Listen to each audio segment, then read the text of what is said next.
He sent one last picture of a bear to his family. 2 days later, he was dead. A 60-year-old camper from Missouri went into the Ozark National Forest for peace and quiet. What happened next has left Arkansas wildlife officials shocked and the outdoor community on edge. Every week, we break down the real stories happening across America's parks and wild places, from new policies to unexpected dangers and unbelievable encounters. I'm Patrick. And I'm Kristen, and we're Lovely Adventures.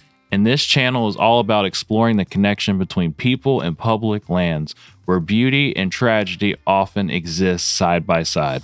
Today's story comes out of the Ozark National Forest in Arkansas. It's one of the rarest, most unsettling events park officials have ever seen. When the man stopped checking in, his son called the Newton County Sheriff Office for a welfare check at Sam's Throne Campground, deep in the mountains near Mount Judea. Deputies arrived to find his truck, his cot, and a campsite in chaos, signs of a struggle and drag marks leading into the woods.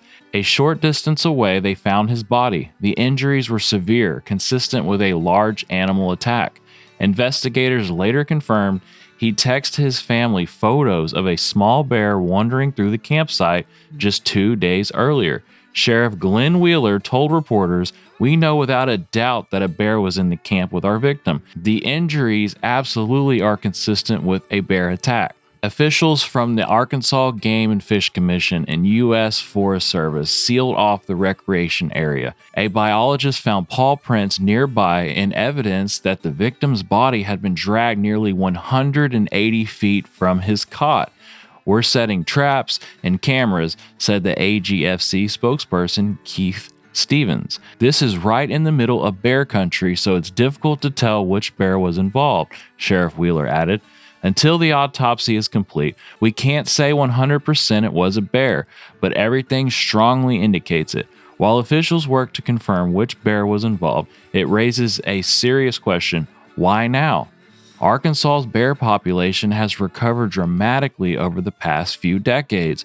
Once nearly wiped out in the early 1900s, black bears have made a comeback across the Ozarks thanks to reintroduction efforts. Most bears avoid humans completely, but as more people camp deeper in the remote forest areas, encounters become more likely.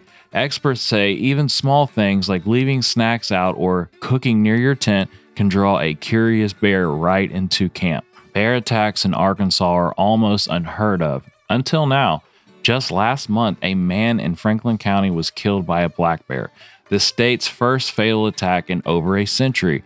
Before that, the last recorded bear attack was in 2006, and the previous fatal one dates all the way back to 1892. Two deadly encounters only weeks apart have wildlife officials stunned, Stevens admitted. "I thought someone was joking when I first heard about this. It just didn't seem real." That earlier Franklin County bear tested negative for rabies and distemper, meaning the attack wasn't triggered by disease or aggression from sickness. Wildlife biologists believe both incidents may have food-related, possibly caused by bears learning to associate campsites with easy meals. It's a rare and dangerous behavioral shift, one officials are watching closely. Authorities urge caution, not panic. Wheeler warned, "I don't want people thinking it's open season on bears. Most bears fear humans and run away." He reminds campers to use bear scents, keep food sealed, never approach or feed wildlife, make noise when hiking, and have protection nearby, whether that's bear spray or a firearm. The U.S. Forest Service has temporarily closed Sam's Throne while investigators locate and test the bear believed to be involved.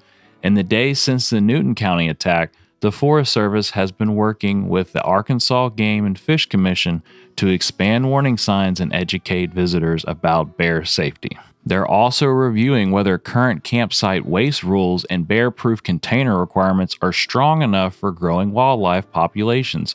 For now, investigators remind everyone bear country doesn't just mean the Rockies or Yellowstone. The Ozarks are bear country too. For locals, the Ozarks are home. For travelers, the forest is an escape. But even in places we think we know, nature can remind us who's really in charge. 2 rare attacks in a single month don't create a pattern, but they're a sobering reminder that the wild is never predictable. If you're camping anywhere in bear country this fall, stay alert, store food properly, and respect wildlife that calls these forests home. Because sometimes a single photo can become the last thing you ever send. Stories like this remind us that the wild isn't a theme park. It's real, unpredictable, and still capable of surprising us in ways we don't expect. If you care about America's public lands, wildlife, and outdoor history, this is the place for you. We cover real events and wilderness stories every week without the clickbait, just the truth and the places that matter. So hit subscribe, turn on the bell, and join us next week for more national park and outdoor news. Until then, stay safe, stay curious, and respect the wild.